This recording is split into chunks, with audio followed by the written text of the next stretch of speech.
You guys here at NMR Engineering, and this is some of the stuff that they manufacture here and some of their services.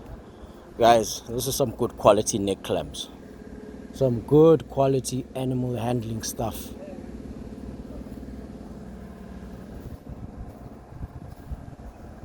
Some farm gates and cattle crush panels, sheep crates, bale feeders,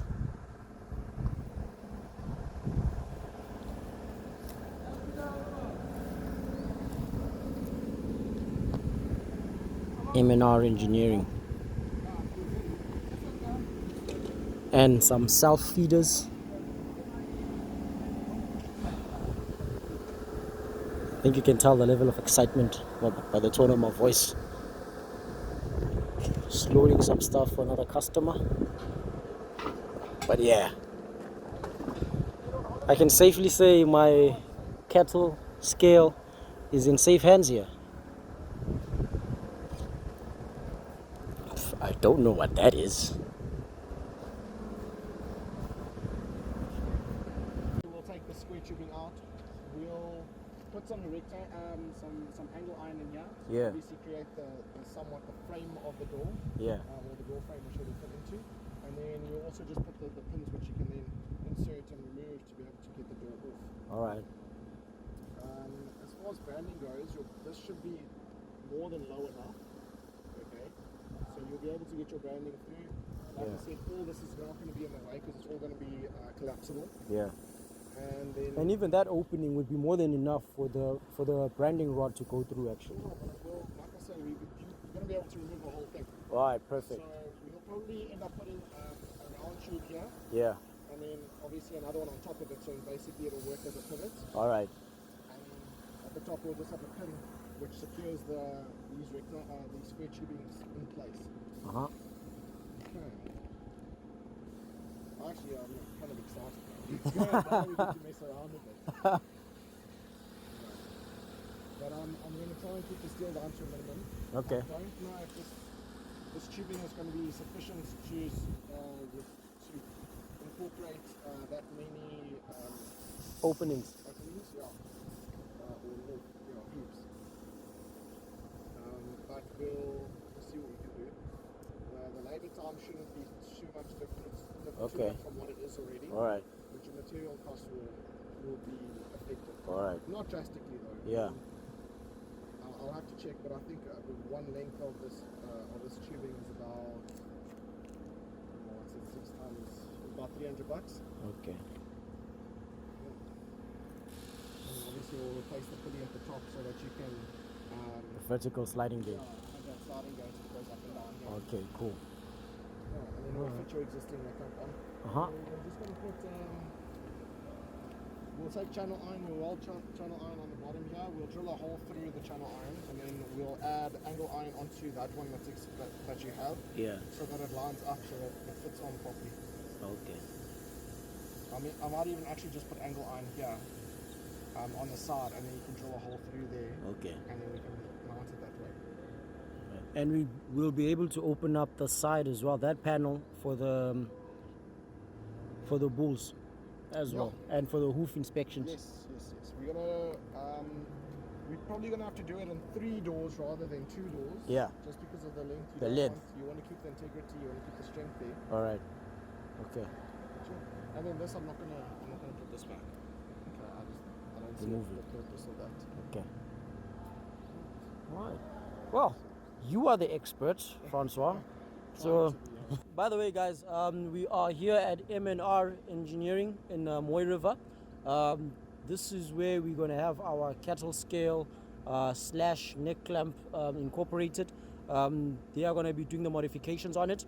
I decided to go with them after some not so pleasant dealings with my previous guy, Frank from PMP. So, yeah, that's a story for another episode of the video. But right now, I'm going to be taking you through this part. So, yeah, stay tuned, guys. Subscribe, like.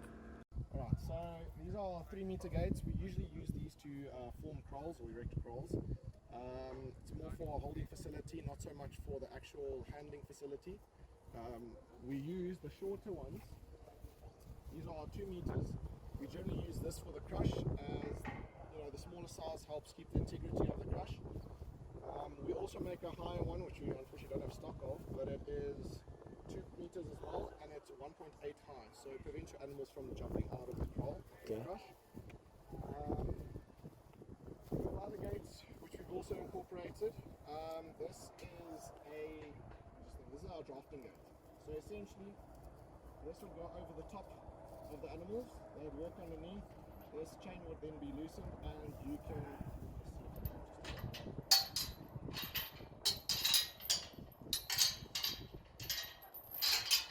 And essentially, you'd stand on the other side of the kraal, just open the gate, and let the animal pass through. A lot of the guys prefer that if they want to maybe separate a sick animal from the herd, or if they want to bypass the neck lump and not have the animal pass through the neck lump, because, well, I mean, especially if you have like a pregnant animal, you don't want to hurt the calf. Yeah. We also have our joining hoops. Do not have one without the gate, but these are generally our joining hoops. We use this to keep the size and structure of the crush itself. It's set at a width of 0.8 meters. That's generally the width you'll be working with when you create a crush for your animals. Okay. So as you'll see on each gate, they have these what we call eyes, which basically allows you to link each gate with each other. We use linking stakes. So you'll see this one will link up here, and the other side will be at a different height. It'll be around there, and the other one will be around here. So then you just take your metal stake, it'll go through here and connect the 2 gates together. And another thing which is quite convenient to have, especially in your crush, is our sliding gates. Opens like so. It runs on bearings. It's very simple to open and close. It's very quick.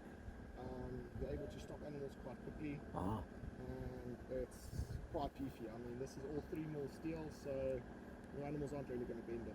Sure. And yeah, we're coming on to our neck lump. Huh. Actually, I can't do my neck lump. I haven't got a call on this one. Damn it. That would have been great. Maybe we can use the one that's already in the workshop. Yeah, let's go take a walk there. So that's how your neck clamp works. So this is our 8-sharp neck clamp. We call it the 8-sharp because, well, it's opening into places like so.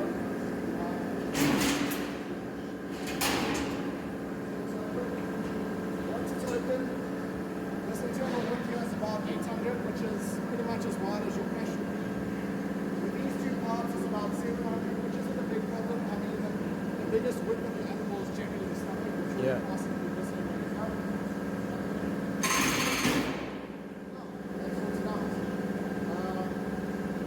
Obviously help moving the doors so that they open and close equally, so you don't have it closing fast at the top or fast at the bottom. And yeah, also another thing, the reason we like it to be so wide at the bottom is obviously for your pregnant heifers or even your bigger bulls. You don't want them to be jumping and all that kind of stuff, so you want them to pass through properly. Yeah. Wow. That's how it's done. Right. Some serious equipment here, guys.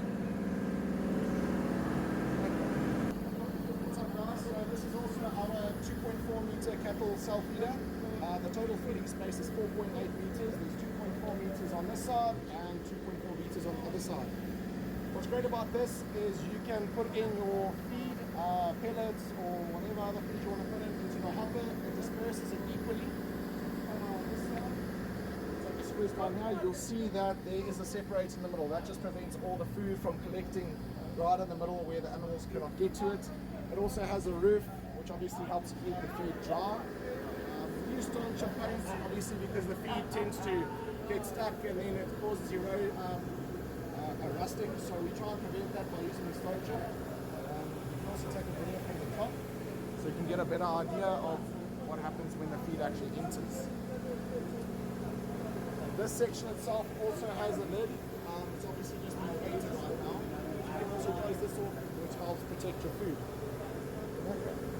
Yeah? One more thing. Uh-huh. We We also have these hitches on either side. You'll see that the legs of the feeder are round. So what you can do is you can just hook up your bucky, whatever, with a bit of a strap, and then just tow it along if you want to move it from one camp to another. Some serious piece